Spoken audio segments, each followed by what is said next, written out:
Come.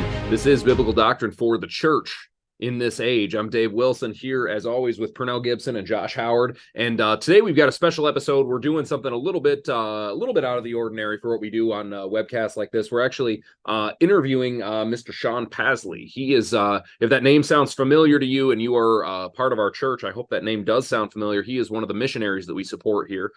So we are just taking some time to get to know him a little bit better and hopefully get you guys to know him a little bit better and know more about the fruits of your dollars that you give to the church. Yeah. And the prayers. Yeah, absolutely. And we're thankful to Sean for joining us for take two. Take one was hilarious and it was epic. It was witty. That was probably the best episode we've ever done. Hands now down. This one's going to be garbage. we're gonna forge ahead. Sean, thank you so much for joining us, brother. Absolutely, and I'm glad I can contribute to the second best podcast you've ever done. Yeah, high hopes. No, Sean, give us a little background on yourself, and just for the second time this morning. But yeah, give us a little background on you, family, where you're at in France. Obviously, we gave that part away, but yeah, just a little background for our people, if you wouldn't mind. Yes, so I am Sean Pasley. I'm married to my wife Kendall. We've been married this year for 13 years. We have 4 boys. I always say at the beginning, like I forget their names. Liam, Ewan, Declan, and Thomas. The last of which, Thomas, was born here in France about a year and a half ago. And so he's the most French of us all. But right now we're in Chambéry, France. So that is it is not a big town by like American standards, but it's the capital of our department here. And departments are like counties in the States. So France is a small country, but we live in the department of Savoie and we live in the capital. It's about 30,000 people. And we've been here, well, in Chambéry, we've been here for 1 year this year, and we've been in France for 2. And so I've been in ministry just as a musician, not a musician, a worship pastor, worship leader. It's hard. There's so many different names for that position, but music guy for about 10 years. Well, I was for my teenage years until my early 30s. And I was at a couple of different churches in North Mississippi. Well, one church with Josh there. And at that church, I was licensed and ordained to preach and became one of the elders in that church. And the Lord kind of restructured and redirected my life from being mostly focused on music and music ministry to preaching and teaching. And it was during that time when I was at one of the elders at that church where the Lord called us to France. Yeah, there we go. Yeah, we're trying our best on the audio. No, I appreciate that, Sean. Yeah, when I look back, we had Reformation Day that we celebrated here at our church. That Dave sort of hosts that celebration for the kids and families. We always talk about those pivotal moments throughout church history. When God just worked massively through individual men. Not of their own standing, but just God chose to do something great. And to me, that was that brief 5 or 6 year stretch where you and I would yell through a bathroom that we shared between our 2 offices at one another.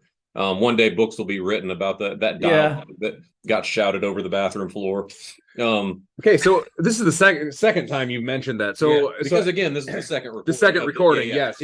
So is this like a Jack and Jill type scenario where it's kind of like you have 2 kids' bedrooms and there's a bathroom in between? Yeah. Yes. The deal that you guys have with your offices? You're familiar with church architecture. I am. So typically, unless you're at, like, for example, unless you're at a mega church that just says we're going to just steamroll and rebuild, most churches are kind of hodgepodge, right? Yes. Like you build as you go, kind of like a trailer home that turns into a sprawling, complex. Like things don't necessarily fit the way one might expect. A trailer home, though. Yeah, that probably wasn't the best illustration, but you know what I mean. Just kind of adding on to things. Yeah, one of those scenarios. Okay, but it worked. Anyway, Sean, going back to So Sean you've always been. I'm glad you threw in worship pastor because you were never a worship guy. I've known worship guys. You always served in a pastoral role, so you were leading small groups, you were discipling people, and I think it's really important for people to see the difference there. But you went to France. Again, this was right around the same time we came here to Michigan. So you guys have been on the ground there now for right around 2.5 years total. Well, yeah, since August of 2021, so just over 2 years. And we I can kind of talk about the process of how we ended up here, but we started in language school. So we've been in starting in September of 2021. We spent a year in language school, so that from September to the end of July, and it was 6 hours a day, 4 days a week of just formal French education.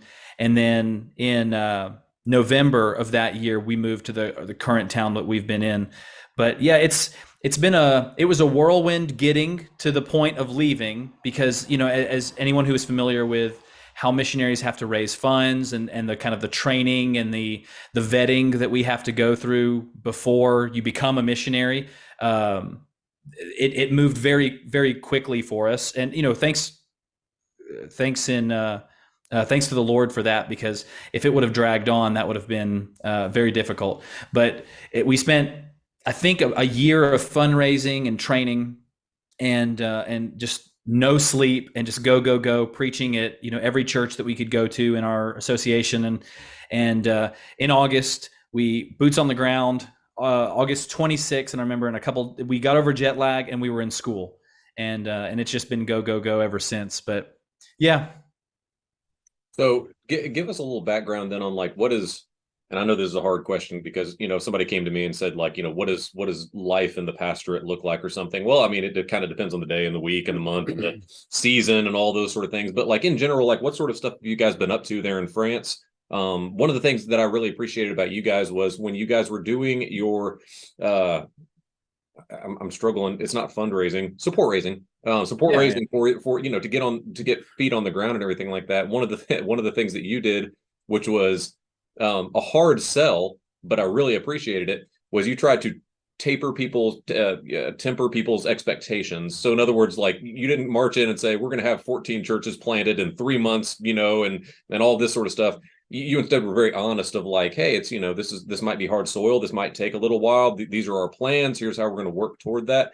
I thought that was really good to help people like us kind of know how you guys were approaching things and what it realistically looks like. But what does ministry look like for you guys right there? Like, what have you guys been up to over in France, Sean? Well, for the past, that's a good question and a hard question, because I think that my expectations. So I did do my very best to dissuade people from giving us money before we got here.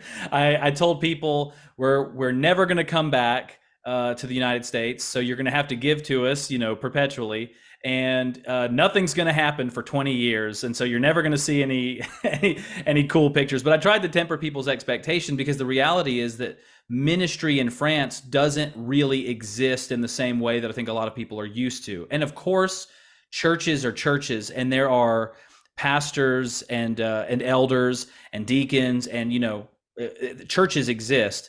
But as far as a missionary coming into a situation, and the way that we did it, we came into France with nobody else other than us. So we went to the French language school for a year, and during that year, as we're trying to learn French, we're trying to find people who believe like us, find people around the country who think like us. I'm reaching out to pastors, and I will say this, it's not true that French people are just all very arrogant and cold people, but you have some random American who is emailing you saying, hey, we're on the same page. Let me come and hang out with you. Let me work with you. You don't really get that American, fluffy kindness. So anyway, so that's kind of, we did that for a year, trying to find someone who we could work with. We even going to the church that we were going to, I was trying to kind of get a leg in the door to try to feel them out about church planning, if they would want to participate or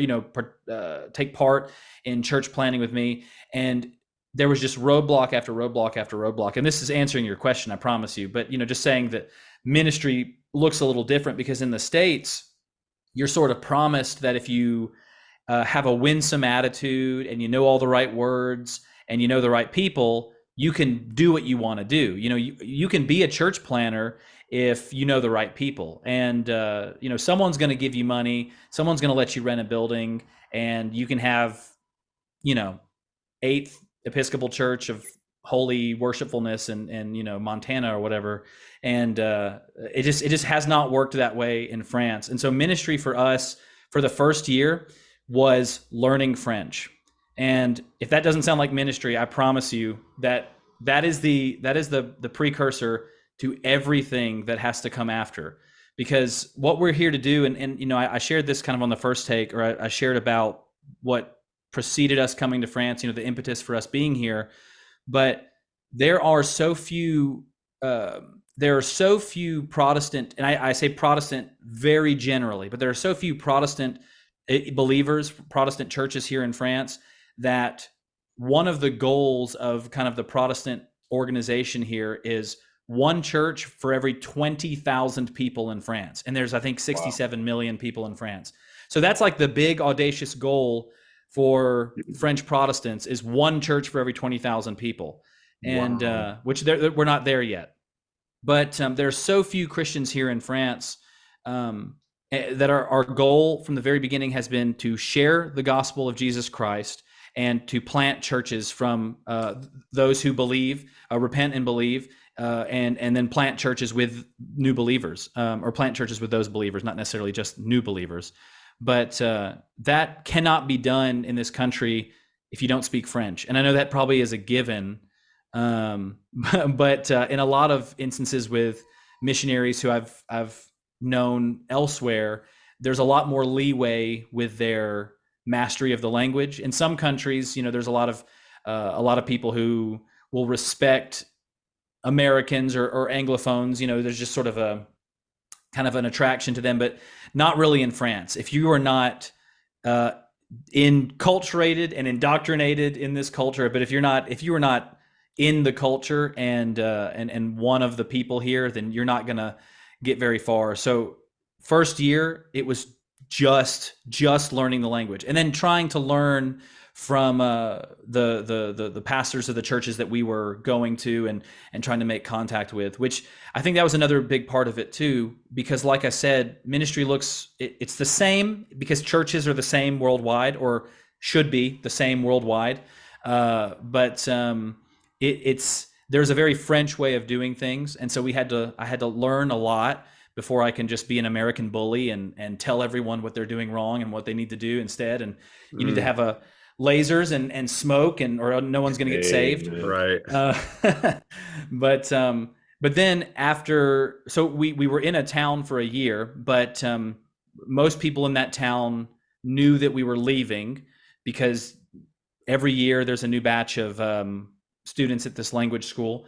And so no one really entrusted themselves to us. We didn't really make any friends at this in this one town. So we moved, and now ministry looks like we have spent an entire year trying to, well, not trying, I think we've succeeded in some fashion, but becoming friends with our neighbors, and not just, and obviously more language learning and more cultural learning, but getting to a point where we can, and this is a point that I wanted to make. I'll make it later. I'm sure you'll ask a question about evangelism, but ministry has looked like for us, I mean, outside of the context of the local church that we attend, but it has looked like getting to know our neighbors and becoming friends with the people who are around us. Okay.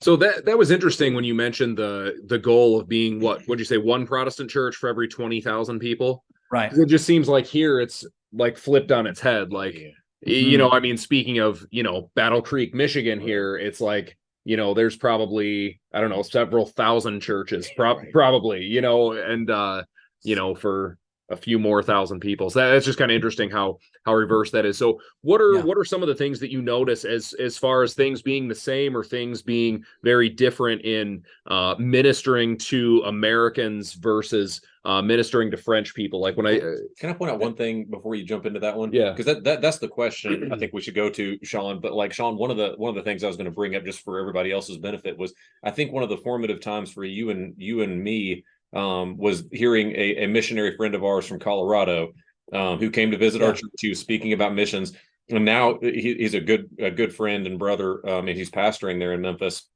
But at the time they were in Colorado, and I remember he came back and he was speaking on missions, and usually it's like a stump speech, and it's like, here's all the cool stuff we're doing, and he just got up there and was very real and like, hey, it's hard. Witnessing is very hard. No, you can't just throw a block party and hope everybody comes and then they're all going to join your church. Like, that's not actual missions work, and it certainly doesn't actually plant a church. And in fact, I would dare say, I would probably add to that and say that never actually it often and usually does not produce anything sustainable or actually substantive. But I remember for you and me, that was a huge formative experience, was just hearing an honest missionary talking about, no, this is actually hard and it actually takes time and it's not flashy. And no, we're not going to throw a block party and have 8,000 people the next week. So yeah, I actually appreciate you reminding me of that, because I should probably message him and tell him that he changed my life. And I know he's not like he's not on the mission field anymore, because what they were doing was it didn't work. And sometimes it doesn't work, but him coming to a church that I don't know if our church supported him. I think that there was, anyway, indirectly maybe, but usually you expect missionaries to come back with stories and, with tales of great victory and, oh, we witnessed to, 600 people and 599 of them were saved. And the other one, he wrote his name on a card so we can follow up with him or whatever, whatever thing. But I remember he just said, like, this is tough. This is hard. This is, it's going to take forever. And the culture is different. And it was still in the States, but just the difference between Memphis, Tennessee and wherever in Colorado he was, it's different people. Anyway, but yeah, that was definitely a life-changing moment for me. And also kind of equipped me to, when I did go and present to churches and when I have talked to, friends and individuals, I have made very, very clear or very sure that they know that nothing that happens here is going to be because I am such a winsome person and I know how to throw the meanest block party or whatever it is. Yeah, no, that's good. And he probably wouldn't appreciate you reaching out. But yeah, to Dave's question, and I don't know if you want to restate it, but just kind of evangelism on the field. Yeah, just in the United States, how is that different? Witnessing to people in France, or how does that look different? Absolutely, more involved, I'm assuming. Yeah, so like for sure. But like, I'm just thinking in terms of like it's almost like when you think of American culture, it's kind of one of those things where I think, and this is somewhat regional too, but it seems like probably a small majority of people, maybe excluding some of the younger people, would identify as Christian here in the United States.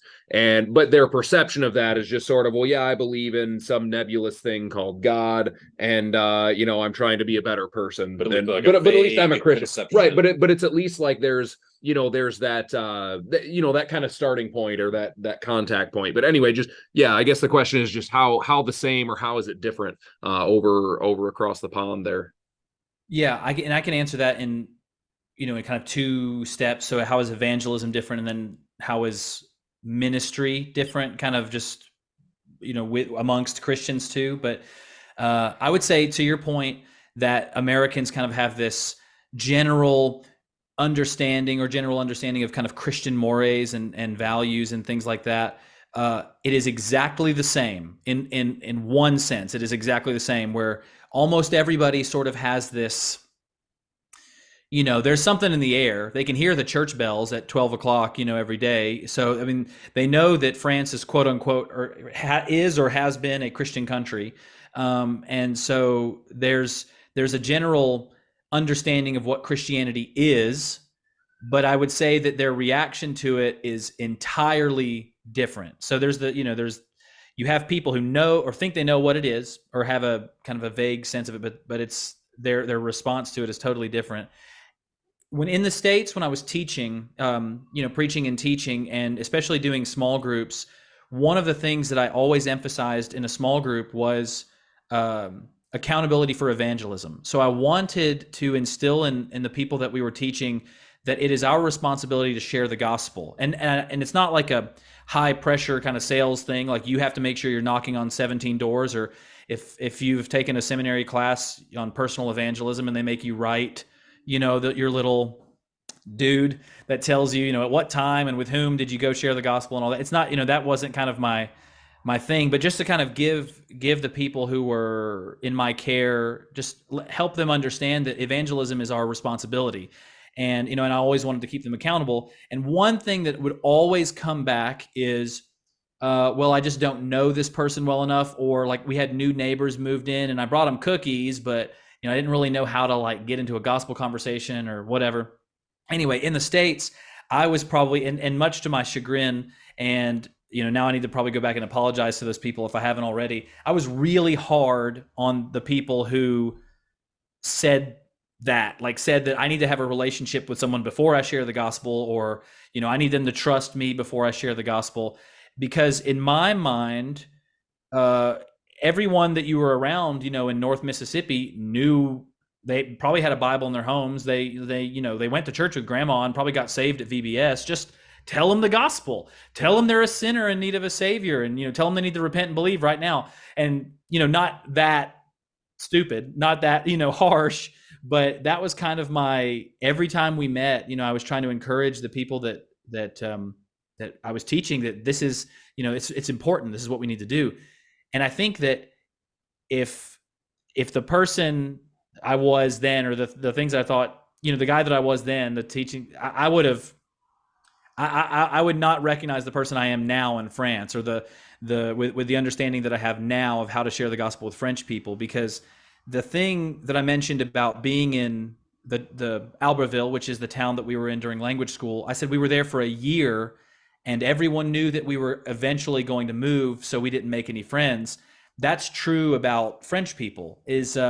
And this is a kind of a generalization, but this is something that we found to be true, is that even in the grocery store line, people won't talk to you unless they know you or know that you're going to be around for a while. It feels like every time we've had a conversation with someone, a hairdresser or just someone in a store, because they hear our accents, they always ask, "Oh, are you visiting?" Although the town we live in, no one really comes and visits, but they ask if we're tourists. And when we say no, we live here, and then we say we've lived here for 2 years, immediately the air is different. That they feel like they can talk to us now. It's not just going to be a small talk and pleasantries.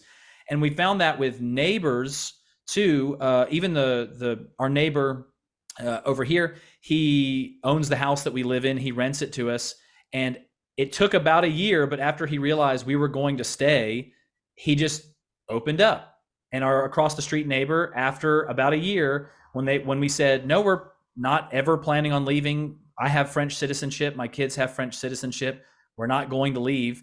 It made a world of difference. And practically that means that the subjects of conversation can change, and we can now start talking about more important things. It's not just, "Oh, do you like the food in France? Oh, do you like, the town we live in?" Oh, it's moved on from that. And so to answer the question about how is evangelism different in France, I'm not going to say that it is relationships are necessary or entirely necessary for evangelism, because I could stand on the street and scream and share the gospel that way. But it seems like relational evangelism, or at least having a conversation with someone who trusts you and knows that your relationship with them isn't dependent on their answer. If that makes any sense. But having a relationship with someone and then caring enough about them to share the most important news, about the life, death, and resurrection of Christ, and what our response to it should be and must be. It can't be a door. It's not a door knocking exercise here, or a street preaching thing here. It really has changed my understanding of what evangelism is. And we can't just pass out tracts and expect France to be saved. So it's weird, and it's hard, and it's kind of awkward for me to say, because before we came to France, so many missionaries that we researched said essentially what I'm saying, that we're I would look at newsletters or just look at reports and see what they're doing, and they would say, "Well, I've been going to the same cafe for 3 months now, and finally the same waiter I've had for 3 months will talk to me, and so just pray that there'll be an opportunity to share the gospel." And when you hear that stuff, or when I heard that stuff, it made me cringe, because it's like, just talk to the person, just share the gospel, just do what you're there to do. But France is such a French people have been compared to, as opposed to Americans who are peaches, where we have soft exteriors and it's really easy to get to know us initially, but then we have this center pit that's not nice and hard and closed off. French people are like coconuts, where they have just a very stern and hard exterior, but then, once you get on the inside, you're golden. And, I read that, I heard it, but being here for 2 years has really shown that to be true. So we've had opportunities to share the gospel here, but interestingly enough, with people who are not national French people. So it's who knows, it might take 5 more years before our neighbor who we see every single week will actually let us share the gospel with her without kicking us out of their house. But it's been a weird, interesting journey concerning evangelism here, because as many times as we've shared the gospel, Kendall and I were just talking about it, it's not been with, except if you count in a church setting, but it's not been with national French people. It's been in French, but with either English people or people who are from the Middle East or North Africa. So it's broaching spiritual things with metropolitan French people is difficult, to say the least. I really like the peach and the coconut. The coconut. Yeah. The coconut does not fit at all with French. I feel like it should be like an overcooked baguette or something. There's something there, but like I really like that because you, Sean, you and I have talked about that with the peach, as far as like Americans, very, especially in the South, very overtly friendly, and yet there's this closed offness. But you were jumping in. Yeah, I just had a question, and you might have already answered it a little bit, but like when you're sharing the gospel with individuals over there, how do they react in terms of like any opposition, or how do they express disagreement? Is it different, than what you might encounter over here? Like kind of the rejection of the presentation?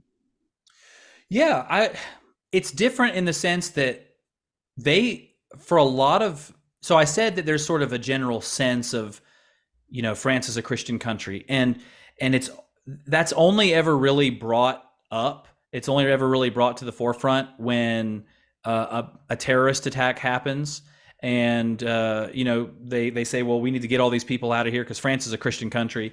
That there's this sort of like weird cultural idea that France is a Christian country, but when you speak to French individuals, not just hear it on the news, but when you speak to individuals, they think that it's a uniquely American thing, because French people are not Protestants, because like I said, there's so few of us here that there's that not weird, but very audacious goal of one church for 20,000 people. They think that Protestantism is a uniquely American or Anglo thing. And so interestingly enough, we were having a conversation with our neighbor, or Kendall, my wife, was, and we had just gone to a Reformed Baptist summer camp, which is with a few French churches, but more Swiss churches. So we live on the border of France and Switzerland. And the lady was asking about it, she was just making conversation because it was a week-long summer camp that we went to. And she said, "Oh, is it weird coming back and speaking French now that you've come back from your camp?" And Kendall was confused, and she was like, "No, we were just here. We were just in the mountains here." And she said, "Oh yeah, but isn't it like an American thing?" So Kendall never told her it's an American camp. She just said it is a Christian family camp that we're going to, and the lady assumed, oh, it's just an American thing. So when you share the gospel with French people, it's like they've never heard it before, because the gospel that they've heard is go to church with grandma on Christmas and Easter. And that's all they know of the church.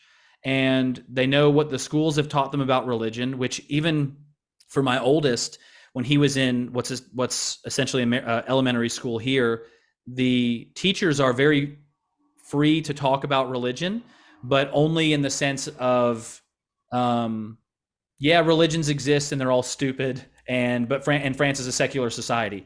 So people are aware that religions exist. They're aware that Protestantism exists. When you share the gospel, it's a foreign thing to them, because you're not saying that the church says you must do this. And one of the kind of key tools, I guess, in my arsenal that another missionary here shared with me that I thought was very poignant is inevitably, well, I'll give you an example. Lady was walking down my street and I was in the garden and we live right on the street. And she said, "Oh, I'm glad to see someone living in this house, since the previous tenants aren't in it anymore." And I was speaking with her and she said, "Oh, you're not French," because obvious American accent. And I said, "No, I'm American." She said, "Well, why are you here?" Which is always the second question. Where are you from? Why are you here? Because Americans don't generally just move to southern France. But I said, "Oh, I think I said I'm a pastor," which was a mistake because they don't know that word.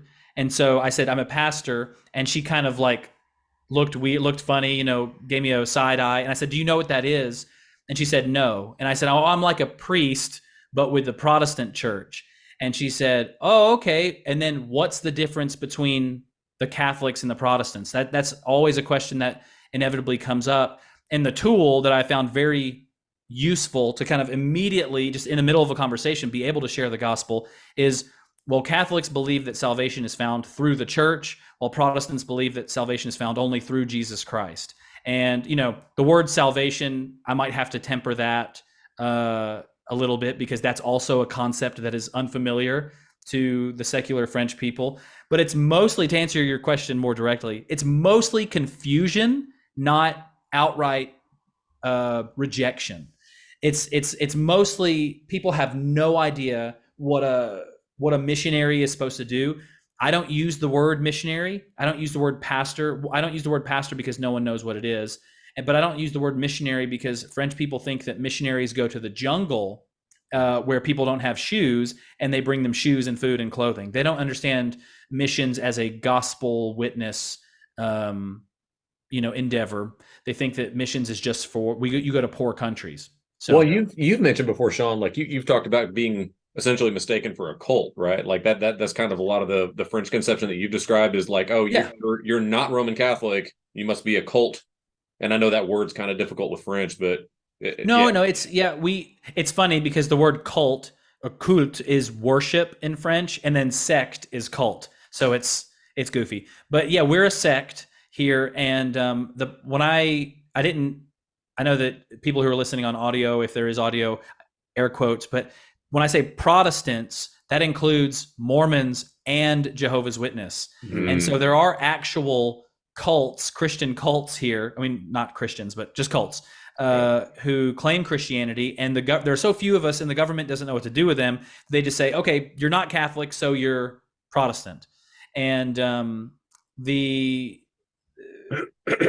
have been Jehovah's Witness are as active here as in the States. I've received some cards and stuff from Jehovah's Witness. We ride our kids to school on bikes, and every day we go downtown and on our bikes, and we see the Jehovah's Witness outside of a park. And so the misconception about Protestantism is that we are just some weird offshoot from the Catholic Church. And I don't know if you know, or if all you guys know, the kind of Reformation history or the Protestant history of France, but at some point in the early 1600s, and it kind of culminated in the St. Bartholomew's Day massacre, but the Catholics literally tried to kill all of the Protestants in the country. So France has never all the French reformers like Calvin and Farel, all these men left France and went to Switzerland. And Switzerland is there's a lot of really interesting and really neat inroads there. And Kendall and I have thought long and hard about how in the future we could possibly do some work there too. But Switzerland is way more open to Protestantism than France is. I mean, France is dyed in the wool Roman Catholic. Even though no one understands Roman Catholicism, it's a different world here. And even the Catholicism is different than what we're used to in American Christianity. So, wow. Is there a lot of devotion? Like, are the Roman Catholics there by and large devout? No. Okay. No. Just nominal. Christmas. There's probably some really devout French Roman Catholic who's going to watch this particular podcast and be offended. yell at me.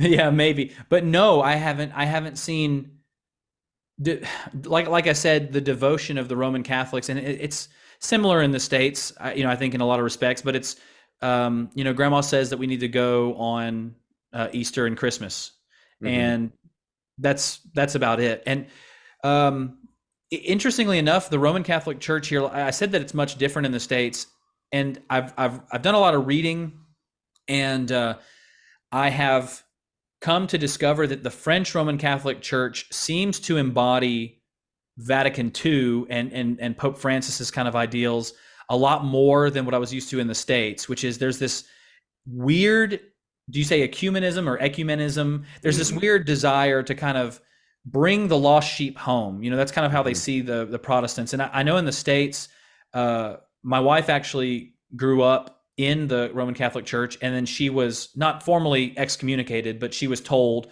that she was not allowed back unless she renounced her Baptist baptism.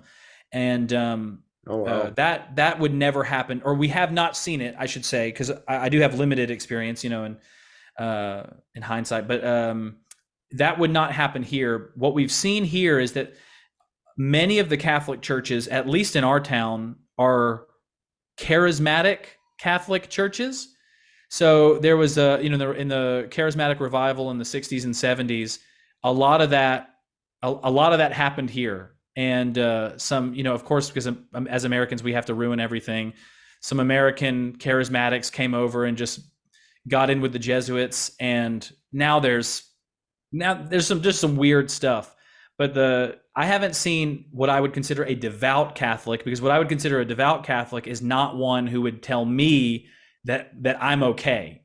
Yeah, right. And a lot of the Catholics here, they just want us to all, and this is true of Protestantism too. And this is, maybe you might ask this later, but most of my fights here have not been with non-believers. It's been with other Christians, because there is this just weird, and I'll say weird, but weird spirit, broad ecumenism that just says, if you say you're a Christian, that's enough. We don't have to go any further than that. Let's have a worship service together. Let's go to this retreat together. We're all the same because we say Christian, even though, there's different denominations and what have you.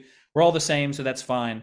And the Catholic Church is, just like the big daddy that it is. It just is trying to absorb all of the Protestants back into it. And so we've never gone, but we have been pressured greatly by a lot of Christians to participate in these Roman Catholic events, and whether they be prayer groups or worship services or retreats. And we've seen that is very common here in France. Wow. Just it's much, Protestantism is different. I mean, Christianity is obviously, it's the same, and as Protestants, we take our cues only from Scripture, and for our faith and practice.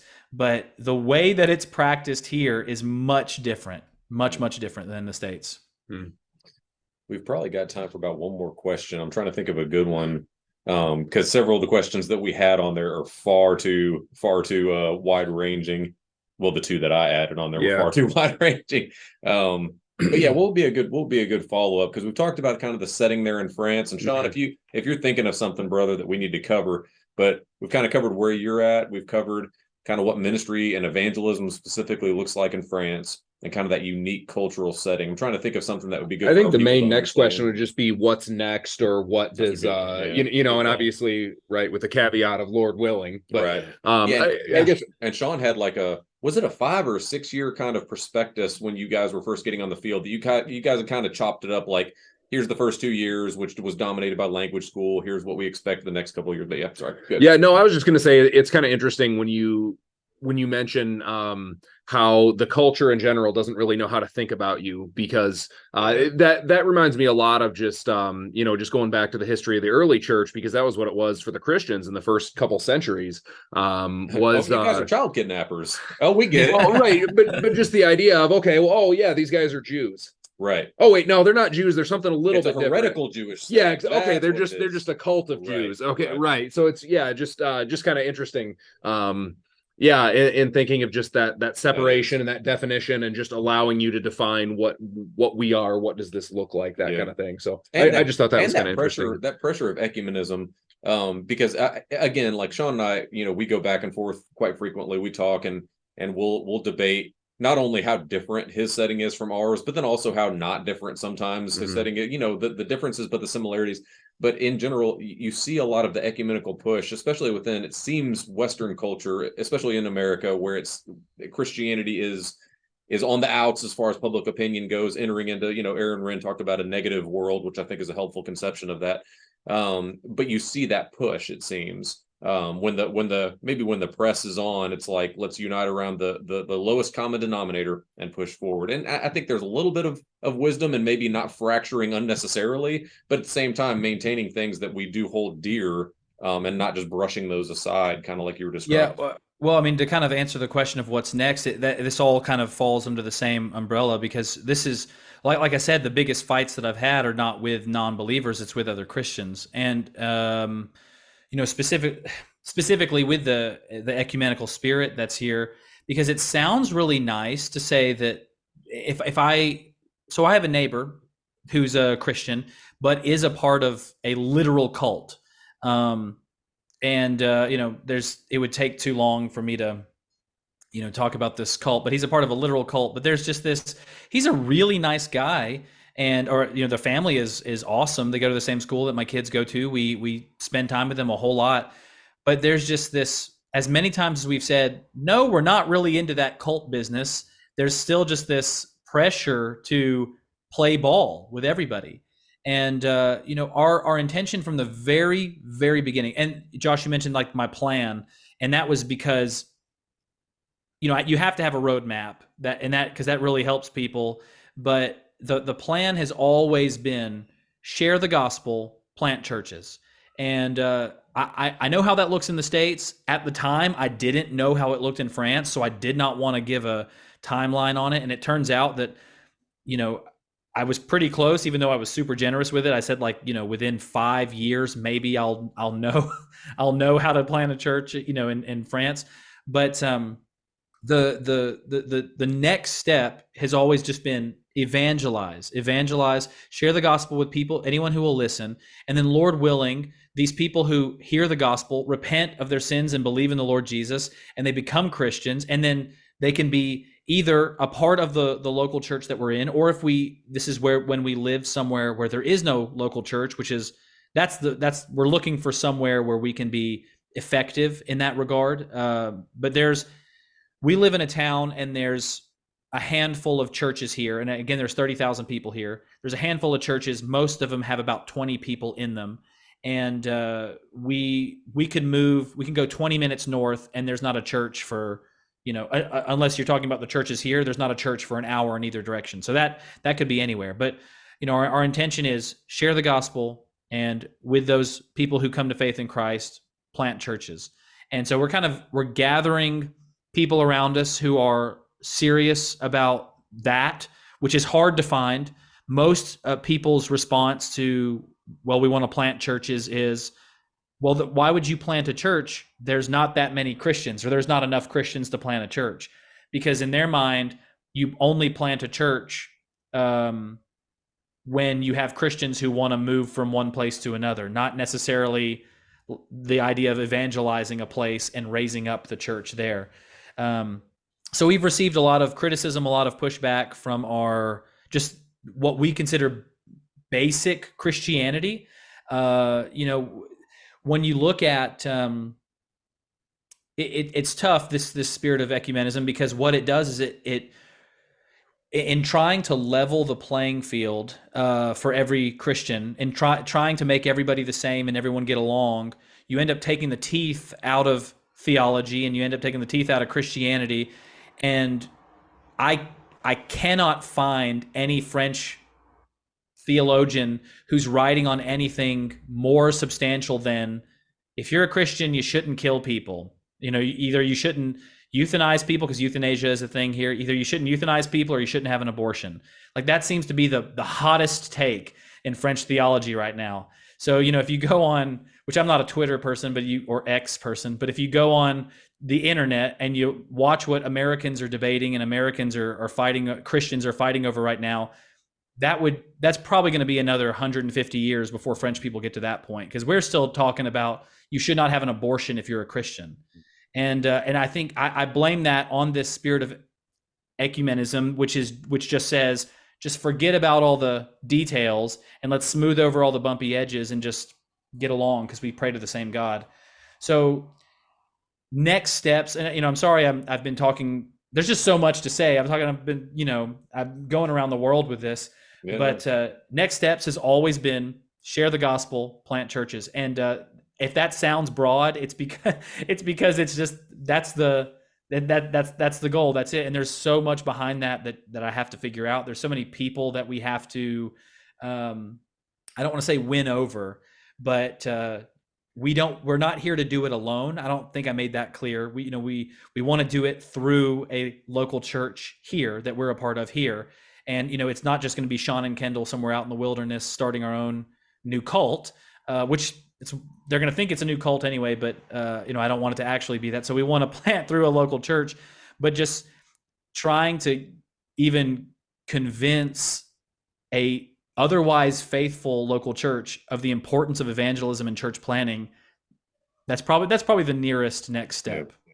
One of the things, Sean, I always really appreciated about you guys was I remember, I'm telling a lot of stories I know, but like you and I were at it was a missions kind of mini conference type thing, and we were speaking with some church planners, and they were approaching us, and kind of with the hey, maybe this is something you guys want to support.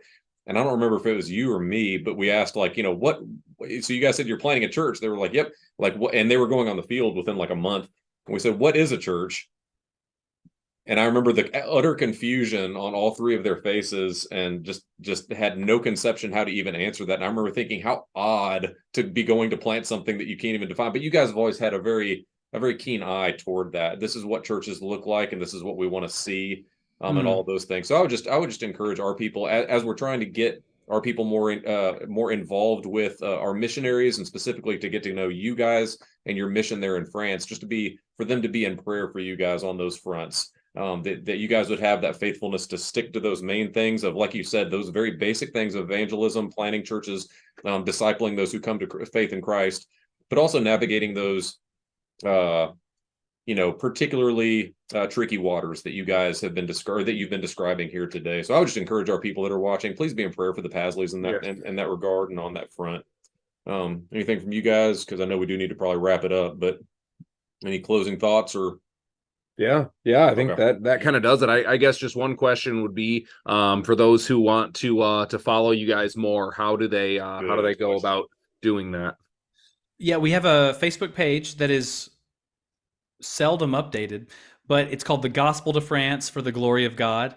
And the reason why we seldom update it is because we have a monthly newsletter that does come out on the first of every single month, and has for the past 2 years. And the reason why you can go to our Facebook page, The Gospel to France for the Glory of God, and you can find the sign up for that newsletter. But the reason why we use that is because privacy reasons, really. And, because we want to be able to speak freely. So if you do want to follow us, that newsletter is the absolute best way. I also we might have to get the link to that newsletter to share our website, because we have a Facebook averse church. Which might be a sign of our sanctification, honestly. But we do have a Facebook averse church, so we'll get that link from you. Yeah, and put it on the website. Yeah, we'll get that link, and then also add the Facebook link to this video description. Because again, if you're watching this video, I encourage you, please follow their ministry and just see how God is blessing the fruit of their labor. Did we cut you off there though, Sean? Were you finishing up a thought on the newsletter? I think. Well, I mean, I don't know how many people speak French in Michigan, but I also have a French podcast, so that was it. We actually have a substantial amount of French-speaking Michiganders. No, I don't think a single one. No. I have listened to Sean preach in French, and it was spot on sermon. I have literally no idea one word he said, but it was glorious. So that was fun. But Sean, good to talk to you, brother. We'll be praying for you, and thank you so much for carving out some time and just walking our folks through this. Absolutely, thank you, guys. Thank you. All right, thank you. All right, well, grace and peace, church. I hope you enjoyed this webcast today. Like I said, this was a little bit out of the ordinary for us, but this is something that I think we may do some more of as well. Yeah. I think it's good for us to have as much, FaceTime, no pun intended, with our with our missionaries and the missions and the things that we support as a church. So again, I hope you enjoyed this. Please like, share, subscribe to our channel if you have not, and please keep them in your prayer. Yes. Absolutely. Amen. Well, grace and peace, guys. We love y'all. We'll see you in the next one.